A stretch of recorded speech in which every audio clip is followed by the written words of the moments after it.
অনেকেই আমাদের গ্রামের মিলনী কাকির ভিডিও দেখেছেন। দোয়েল এগ্রো সালাম ভাইয়ের পেজে এই কাকির ভিডিও অনেক দেখেছেন আপনারা। উনি আর বেঁচে নেই, অনেক ভালো মানুষ ছিল উনি। দেখা হলেই আমার সাথে সব সময় কথা বলতো। কেমন আছেন? ভালো আছি। কবে আইছো? আমি এনেই থাকি। এনেই থাকি, দেখতে না। এই ডাক্তারি মাছ আনিব। আমগো বাইতে তো যান না। ভালো মাছ আনি। আমগো বাইতে আইসেন, একদিনও তো আসলেন না। তুই না থাকলে মাছ রাখবো না তোর মা। আমি তো এই বাইতে থাকি 12 মাসই। হ্যাঁ? হ্যাঁ।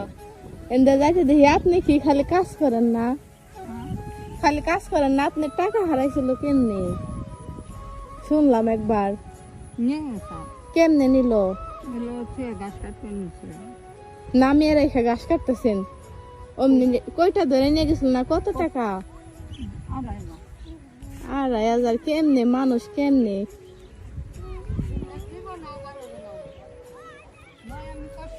গরিব মানুষের টাকা কেমনে করে নিল মানুষ? এই ভিডিওটা আমি অনেকদিন আগে করেছিলাম, তো ভিডিওটা আমি কখনো আপলোড করিনি। আজকে হঠাৎ করে শুনি উনি আর বেঁচে নেই। শুনে যে আমার কি পরিমাণ খারাপ লাগছে। মোবাইল ফোন চেক করে দেখি ওনার সেই ভিডিওটা এখনো রয়েই গিয়েছে। এরপর খবরটা শুনে আমি আর আমার মা দেরি করিনি, ওনাকে দেখতে গেলাম। রাস্তাঘাটে যদি আমার সাথে কখনো দেখা হতো, তাছাড়া কখনো কথাই বলতো না। অনেক ভালো মানুষ ছিলেন উনি। ওনার কাছ থেকে আমরা সবসময় মাছ কিনে খেতাম। সেই ছোটবেলা থেকেই দেখে আসছি উনি মাছ বিক্রি করে, আর আমি সেই ছোটবেলা থেকেই দেখে আসছি যে উনি এরকমই বুড়ো। ওনাদের বাড়িতে গিয়ে দেখি অনেক মানুষ জড়ো হয়ে গিয়েছে, সবাই অনেক কান্নাকাটি করছিল। ওনার ছেলে সন্তান বলতে একটা মেয়ে আছে। ওনার মেয়েটাকে অনেক বেশি আদর করত। মেয়ে তো কান্নাকাটি করে প্রায় পাগলের মতো অবস্থা হয়ে গিয়েছে। একটা মানুষ দেখেন, কাছের কেউ না, হয়তো আপন কেউ না, তারপরেও কি পরিমাণ যে খারাপ লাগছিল ওনার জন্য। আমার বাড়ির পাশে বাড়ি, সব সময় দেখা হতো, কথা হতো। কালকে ওনার ভিডিও দেখেছি সালাম ভাইয়ের পেজে, সবাই বলছিল অনেক ভালো মানুষ, সুস্থ মানুষ। হঠাৎ করেই নাকি সকালবেলা একটু হোঁচট খেয়ে পড়ে যায়, তারপরেই নাকি উনি না ফেরার দেশে চলে যায়। 2 দিন আগেও আমাদের বাড়িতে গিয়ে পানি খেয়েছিল, বসেছিল, বসে বসে আমাদের সাথে গল্পও করেছিল। উনি অনেক বেশি পরিশ্রমী ছিল, কখনো নিজের কেয়ার করতো না। খাবার দাবার তো একদমই খেত না ঠিক মতো।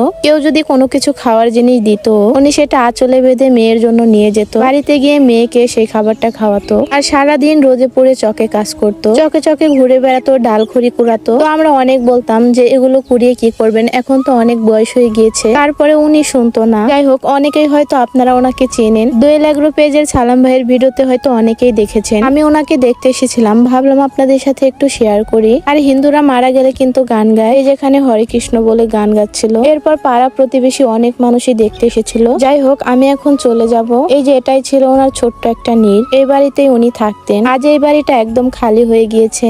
এই যে এটা হচ্ছে আমাদের গ্রাম, আমাদের বাড়ি একটু দূরেই ওনাদের বাড়ি। ওনাদের বাড়ি 2 থেকে 3 মিনিট লাগে যেতে। ওই যে ওইখানে হচ্ছে চিতাঘাট, এই চিতাঘাটে হয়তো এখন ওনাকে পুড়াবে। আমি দূর থেকে দাঁড়িয়ে দাঁড়িয়ে দেখছিলাম। এর আগে আমি কখনো পুরানো দেখিনি কাউকে। পুরানোর কথা শুনলেই তো কেমন জানি আমার অনেক বেশি ভয় লাগে। এই যেখানে অনেক মানুষ বসেছিল।